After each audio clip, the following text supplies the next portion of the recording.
La parole de Dieu nous dit que Dieu est le Dieu de la santé, il est le Dieu de la bonne santé. Quand Dieu a créé la terre, que Dieu a créé tout ce qui s'y trouve et avec le point culminant la création d'Adam et Ève dans le jardin d'Éden, Dieu à chaque fois ponctue la création par Dieu vit que cela était bon et avec la création d'Adam et Ève, il dit que cela était très bon.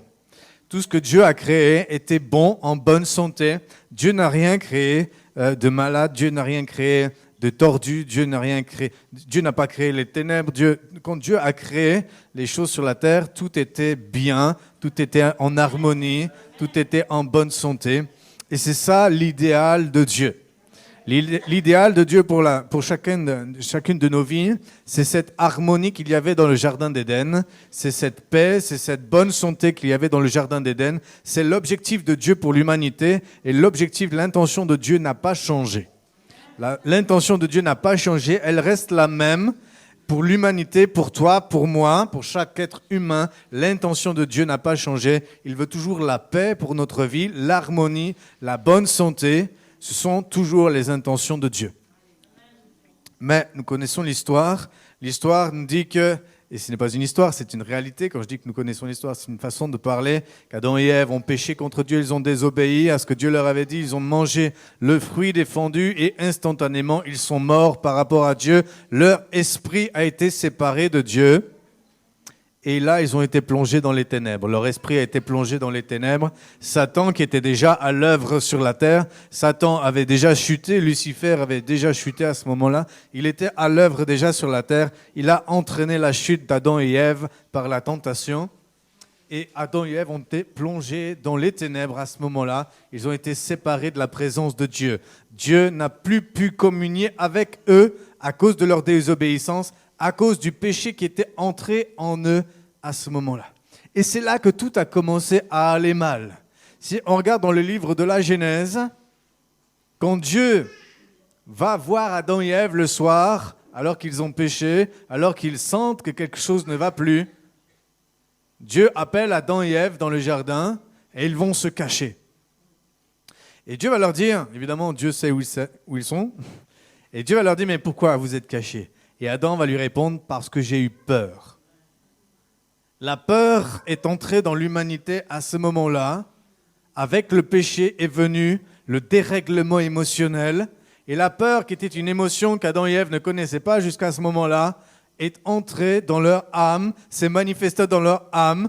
Il a été capable quand même de l'appeler, de lui donner un nom à ce sentiment qu'il ne connaissait pas. Il dit « j'ai eu peur ». Et en plus de ça, venait le sentiment de honte, la honte d'être nu. Donc, il y a eu un dérèglement instantané dans l'intérieur de l'homme et de la femme, d'Adam et Ève, quand ils étaient séparés de Dieu. À ce moment-là, il y a eu un dérèglement instantané. Les choses ont commencé à se tordre dans leur être intérieur. Et la mort spirituelle a entraîné petit à petit la mort de l'âme et la mort du corps, qui a mis du temps à gagner les corps, mais petit à petit, les délais se sont raccourcis.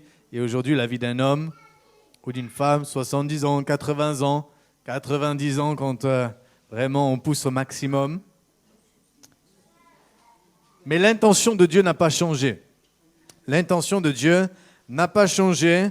Et l'intention de Dieu, Dieu la montre, la démontre et la dit tout au long de la parole de Dieu, tout au long de la Bible. Dans le livre de l'Exode, chapitre 15, verset 26, il dit « Si tu écoutes attentivement la voix de l'Éternel, ton Dieu, si tu prêtes l'oreille à ses commandements et si tu observes toutes ses lois, je ne te frapperai d'aucune des maladies dont j'ai frappé les Égyptiens, car je suis l'Éternel qui te guérit. » Voilà l'intention de Dieu, puisque les choses sont mal allées et les choses n'ont pas échappé au contrôle de Dieu. Évidemment, Dieu savait tout ce qui allait se passer, sinon il ne serait pas Dieu. Évidemment, Dieu savait tout, il avait tout prévu. Malgré tout, on ne peut pas dire qu'il le voulait, parce qu'on ne peut pas penser, c'est tordu de penser que parce que Dieu savait, c'est quelque part parce qu'il le voulait. Non, Dieu ne voulait pas ça, mais ça s'est passé et Dieu avait tout prévu d'avance déjà parce qu'il sait tout. Et c'est pour ça qu'il est Dieu. Et c'est pour ça qu'il est Dieu. Et donc l'intention de Dieu est toujours la bonne santé. Et puisque les choses ont commencé à mal aller, eh bien l'intention de Dieu maintenant, c'est de nous guérir. c'est de nous restaurer, c'est de nous guérir. Dieu est un médecin. Il veut guérir nos corps, il veut guérir nos âmes, il veut guérir notre esprit aussi. Beaucoup pensent qu'un chrétien ne veut pas avoir besoin de délivrance. Certains croient que quand même ils peuvent en avoir besoin. Mais que les démons se trouvent dans l'âme et le corps, mais certainement pas dans l'esprit, parce que l'esprit est né de nouveau. L'esprit d'un chrétien ne peut, dans leur pensée, ne peut pas être abîmé, parce que c'est notre esprit qui naît de nouveau, et à partir de ce moment-là, eh bien, notre esprit se retrouve tout beau, tout neuf, intact de quoi que ce soit, et tout va bien dans notre esprit. Ça aussi, c'est faux. Tout notre être peut être abîmé. Notre corps peut l'être, notre âme peut l'être et notre esprit peut l'être. L'esprit d'un homme, qu'est-ce que c'est? Le corps, c'est clair pour tout le monde ce que c'est. Il n'y a pas de difficulté pour personne. L'âme, ce sont nos émotions, c'est notre volonté, nos émotions. Notre intelligence, ça c'est notre âme. Et notre esprit, eh bien, c'est tout simplement qui nous sommes au plus profond de nous-mêmes. C'est ton esprit, c'est toi. En réalité, c'est la partie que nous avons le plus de mal à saisir, mais c'est la partie la plus importante. C'est la partie qui reçoit la nouvelle naissance. Pourquoi? Parce que c'est toi. Ton esprit, c'est toi. Si ton esprit sortait de ton corps, là maintenant, il aurait ton apparence, c'est toi en fait qui sort de ton corps. C'est du reste que font ceux qui font du voyage astral quand ils font de la sorcellerie. Leur esprit quitte leur corps. C'est eux qui quittent leur corps, ils ont la conscience de sortir de leur corps. Et ce qui part au ciel quand tu meurs, c'est ton esprit, c'est la partie la plus importante qui retourne à Dieu. Donc c'est toi, c'est ta personne. Ça peut paraître un peu nébuleux le terme d'esprit, mais en réalité, c'est tout simplement toi. Tu es un esprit qui a une âme et qui habite dans un corps. Tu es un esprit qui a une âme et qui habite dans un corps. Ce corps-là est ta maison. L'âme te sert à rentrer sert à ton esprit à rentrer en relation avec les gens. Et ton corps sert à ton esprit à rentrer en relation avec les choses physiques, matérielles. D'accord? Mais ton esprit, c'est ton identité profonde, c'est qui tu es. Et ton idée profonde, qui tu es, peut être abîmée, tout comme ton âme peut être abîmée, tout comme ton corps peut être abîmé. Et Dieu veut restaurer tout cela, parce que l'intention de Dieu, c'est toujours la bonne santé, et son intention reste la même. Dieu se soucie de l'état de notre âme. On a 324 fois le mot âme dans la Bible, 101 fois dans les psaumes. Dans Psaume 6, verset 3, il est dit « Mon âme est troublée, et toi, Éternel, jusqu'à quand ?» Psaume 6, verset 4, « Reviens, Éternel, délivre mon âme. » Psaume 13, verset 2, « Jusqu'à quand aurais-je des soucis dans mon âme ?» Troisième épître de Jean, chapitre 2, nous dit, verset 2, nous dit « Je souhaite que tu prospères à tous égards et sois en bonne santé comme prospère l'état de ton âme. » Dieu se soucie de toutes les dimensions de notre être et la volonté de Dieu est de nous restaurer dans toutes les dimensions de notre être. Guérir et libérer nos vies fait partie du plan de Dieu, ça a toujours été. Dans l'évangile de Luc, chapitre 4, verset 18-19, Jésus est venu accomplir une mission et il affirme son ordre de mission dans l'évangile de Luc, chapitre 4, verset 18-19. Il dit « L'Esprit du Seigneur est sur moi, parce qu'il m'a oint pour annoncer une bonne nouvelle aux pauvres. Il m'a envoyé pour guérir ceux qui ont le cœur brisé, pour proclamer aux captifs la délivrance et aux aveugles le recouvrement de la vue, pour envoyer libres les opprimés, pour publier une année de grâce du Seigneur. » Voilà l'ordre de mission de Jésus sur la terre. Bien avant d'aller donner sa vie sur la croix et de s'offrir en sacrifice pour nos péchés, l'ordre de mission de Jésus, c'était d'aller vers les gens, de guérir ceux qui avaient le cœur brisé. Le cœur, c'est notre esprit. Le cœur dans la Bible, c'est la partie la plus profonde de notre être. C'est là où est le siège de la vie. Et c'est un autre mot tout simplement pour parler de notre esprit. Le cœur, c'est notre esprit. Le cœur peut être brisé. L'esprit peut être brisé. L'esprit peut être brisé. Jésus était oint du Saint-Esprit pour guérir ceux qui ont l'esprit, le cœur brisé, pour renvoyer libres ceux qui sont opprimés, pour proclamer la délivrance à ceux qui sont captifs, briser les oppressions et publier une année de grâce du Seigneur. Et la bonne nouvelle, c'est que Jésus est le même hier, aujourd'hui et éternellement. Ce qu'il faisait hier, il veut le faire encore aujourd'hui. Il le fera encore demain. À nous de le mettre en œuvre et de le recevoir. Dans le psaume 23, verset 3, il restaure mon âme. Dans l'évangile, pas l'évangile encore, dans le premier épître de Jean, chapitre 3, verset 8, le Fils de Dieu est apparu afin de détruire les œuvres du diable. Je vais vous dire quelque chose. Le diable travaille. Il travaille beaucoup et il travaille bien. J'aurais dit ça? Ça c'est quelque chose que ça dérangerait si je le dis. Dans certaines églises, ça dérange qu'on dise ça.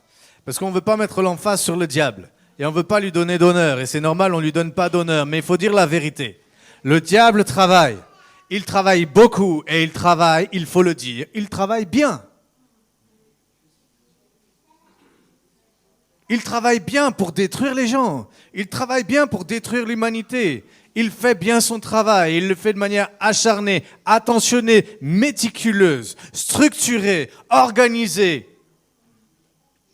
Mais Jésus apparut afin de détruire les œuvres du diable. Le diable travaillait du temps de Jésus. Jésus n'a eu de cesse durant tout son ministère, au fur et à mesure qu'il rencontrait des gens, de chasser des démons. Au nom de quoi ça serait différent aujourd'hui? Au nom de quoi? Le diable ne travaille plus aujourd'hui. Le diable, c'est terminé. Il n'existe plus. Ah, il existe, mais il ne fait plus rien. Ah, et il n'a rien fait dans la vie des chrétiens avant qu'il soit chrétien. Jésus a apparu afin de détruire les œuvres du diable. Le diable travaille toujours aujourd'hui, comme il travaillait du temps de Jésus, comme il travaillait déjà avant que Jésus ne vienne. Le diable travaille encore aujourd'hui. Il travaille toujours bien, peut-être même mieux. Et Jésus paraît toujours, encore aujourd'hui, pour détruire les œuvres du diable. Là où il y a une œuvre du diable, la volonté de Jésus, c'est que cette œuvre soit détruite. J'aurais dit ça. Là où il y a une œuvre du diable, la volonté de Jésus, c'est que cette œuvre soit détruite. Et notre volonté, durant ce week-end, c'est que là où il y a les œuvres du diable dans votre vie, cette œuvre-là soit détruite.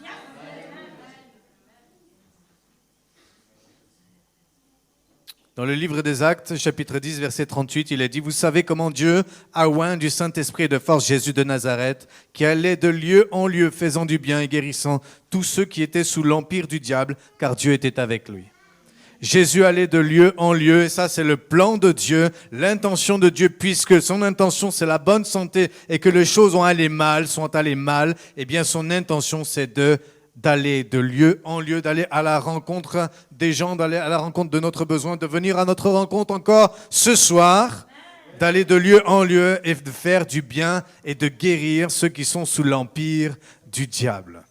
Alors si nous avons accepté Jésus-Christ dans notre vie, nous ne sommes plus sous l'empire du diable, nous sommes sous l'empire de Dieu au travers de Jésus, mais ça ne veut pas dire que les œuvres du diable ont été détruites dans notre vie.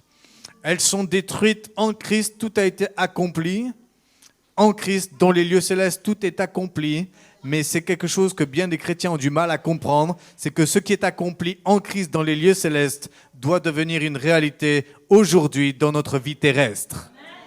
Et que ce n'est pas parce que Jésus a tout accompli et que c'est déjà fait que c'est devenu réel pour nous aujourd'hui.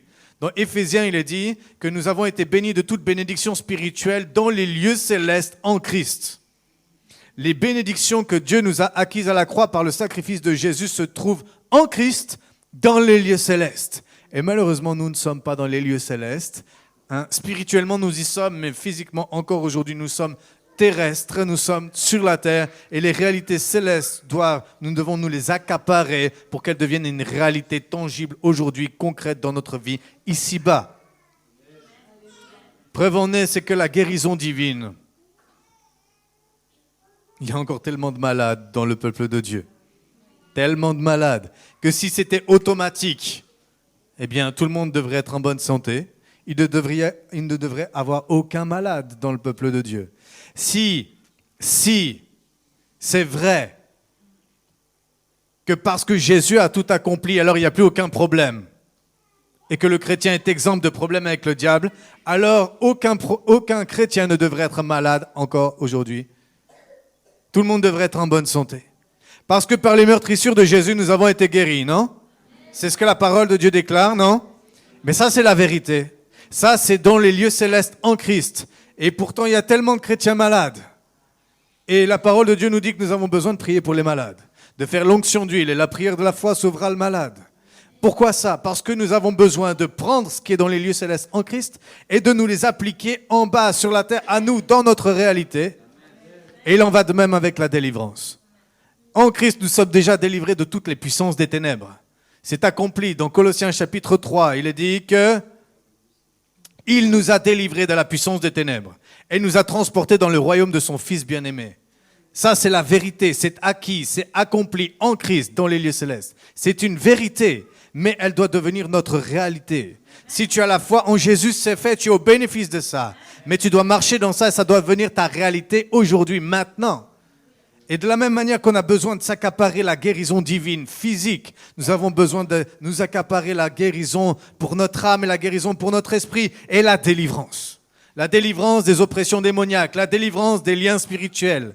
Tout ça est acquis. Jésus l'a accompli une fois pour toutes à la croix. Mais c'est dans les lieux spirituels, en Christ, nous sommes sur la terre et nous devons nous l'accaparer. Et ça, c'est vrai. Et c'est du reste l'expérience de tellement de chrétiens.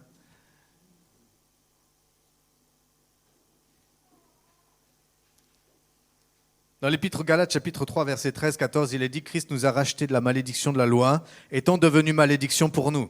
Car il est écrit, maudit soit quiconque est pendu au bois, afin que pour les païens, la bénédiction d'Abraham se trouve en Jésus-Christ. » Christ nous a rachetés de la malédiction de la loi. Par le péché d'Adam et Ève, la voie pour la malédiction a été ouverte sur l'humanité. À cause du péché qui est entré dans le monde, la malédiction s'est étendue à toute l'humanité. À la croix, quand Jésus a donné sa vie, il a arrêté la malédiction. Et il a libéré la bénédiction qu'Adam et Ève avaient perdue. Adam et Ève étaient bénis. À cause de leur péché, ils ont perdu la bénédiction et ils ont hérité la malédiction. Jésus-Christ donne sa vie sur la croix. Il récupère la malédiction sur lui et il nous redonne la bénédiction. L'intention de Dieu n'a pas changé et Dieu travaille et a travaillé et travaille encore à rétablir les choses. Le but de Dieu est toujours le même, la bénédiction pour nos vies. Le but de Dieu pour toi, c'est que tu sois béni. Et tous les symptômes de malédiction qui peuvent encore exister dans ta vie, Dieu veut petit à petit tout nettoyer pour que tu sois restauré dans ta vie en bonne santé, dans ton corps, dans ton âme et dans ton esprit, pleinement épanoui dans ta relation avec Dieu. C'est l'objectif de Dieu pour ta vie, pour que quand tu vas au ciel, quand tu meurs, que tu vas au ciel, tu ne vas pas comme un pauvre malheureux petit chrétien qui a souffert toute sa vie et qui enfin peut accéder à un peu de bonheur. Non, tu y vas, comment dire, plein de gloire déjà, parce que tu as vécu la gloire de Dieu sur la terre, tu rentres dans la gloire de Dieu dans le ciel.